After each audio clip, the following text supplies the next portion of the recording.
Hello all, welcome back. In the previous video, we have learned how to install Microsoft SQL Server 2019, and we had also installed Microsoft SQL Server Management Studio, the client application, on the same computer. So, in this video, we are going to learn how to connect to Microsoft SQL Server using SQL Server Management Studio, which is commonly known as SSMS. So this is the first step before you create database, write SQL query, and manage your SQL Server environment. You might notice I have mentioned that we have installed SQL Server 2019 and the SSMS application on the same computer. This kind of environment is ideal for self-learning and local SQL Server testing environment setup.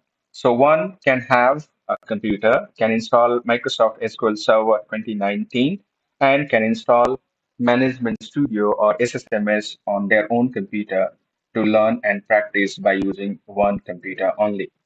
So without having a delay, let's get started that how to connect to SQL Server using SSMS. So we will start by launching SQL Server Management Studio. I have installed SQL Server Management Studio, so I can click on Start and search SQL Server Management Studio. And you can see there is the link coming up. You can also go to Run Box and you can type SSMS and then click on OK. So both can help you to launch the SQL Server Management Studio. As you can see, the SQL Server Management Studio has opened up. We will now connect to SQL Server, and for that we have to specify a couple of inputs to the tool so that it can connect you to the server. So let's select the database server type as a database engine. Remember, the database engine is responsible for uh, executing queries and manage SQL Server. Then we have the server name. Server name is by default the server or computer name of where we have installed SQL Server.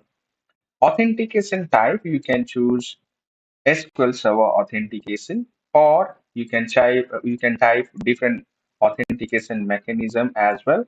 There are a couple of other mechanisms available. For an example, you can see the Windows authentication, Active Directory authentication, and so on. So I will go with SQL Server authentication.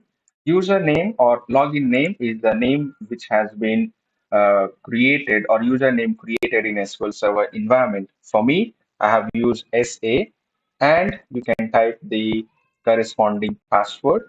So typing the password can help you to authenticate yourself. You can also check the box next to remember password so that next time you should not be typing the password again and again. Again, it's your choice. You can simply uncheck and check later on. You can decide. After that, click on connect.